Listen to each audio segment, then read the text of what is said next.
Turned around and I says, "Bring it on, Bubba." And I was in my defensive stance with my hand on my baton.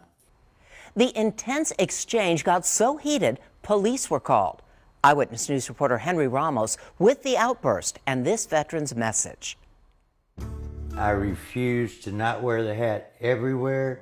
Kermit Moss is not backing down. My father died in the Korean War and my mother served in World War II in the Women's Army Corps. So I will not take this hat off for anybody. Because of his MAGA hat, the Vietnam vet says a via bus trip to Walmart took an unexpected turn Thursday morning. He started out right away calling Trump a racist and this and that. He says two men harassed him because of his pro-Trump hat. I was still walking to the back, and then the bigger man said something that was intimidating too much. So I turned around and I says, "Bring it on, Bubba." And I was in my defensive stance with my hand on my baton. Moss says the bus driver then intervened. The bus driver stuck up with me. I want to thank him. One of them wouldn't shut up, so he got off the bus. He knew that he was calling in a police report. He says the men were more than just disrespectful, but intimidating. I think it's going to get worse. I told the policeman that. That's why I went ahead and decided to make the police report, because it's going to get worse. And I'm very sad that the country is divided. Jordan Peterson might give you 12 rules for life, but here's another one you probably need to add to this list. All right, if you want a nice, long, happy life, you thank people who have been in airborne. You don't mess with people who have been in airborne. And these two thugs who accosted this old Vietnam airborne veteran almost found out the hard way.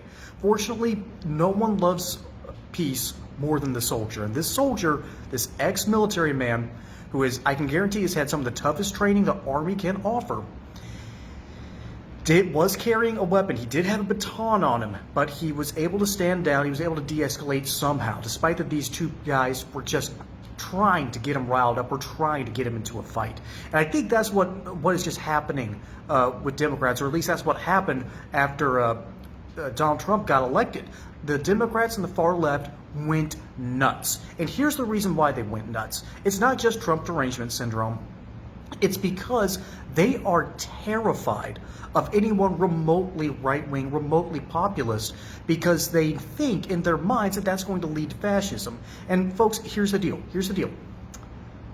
The Republicans like smaller government. All right? All right? Fascists like bigger government, okay? Let's make it easy for all the liberals out here. Bigger government, more fascist. Smaller government, less fascist. Trump wants less regulations. He wants a strong border, but he also wants the government to shrink. That means he is for smaller government. Hopefully, using small words like that really makes any liberal listeners truly understand just how ridiculous and deep their Trump derangement syndrome is, and maybe they're the ones that need to re-educate themselves before at least Hillary Clinton puts all the conservatives in re-education camps.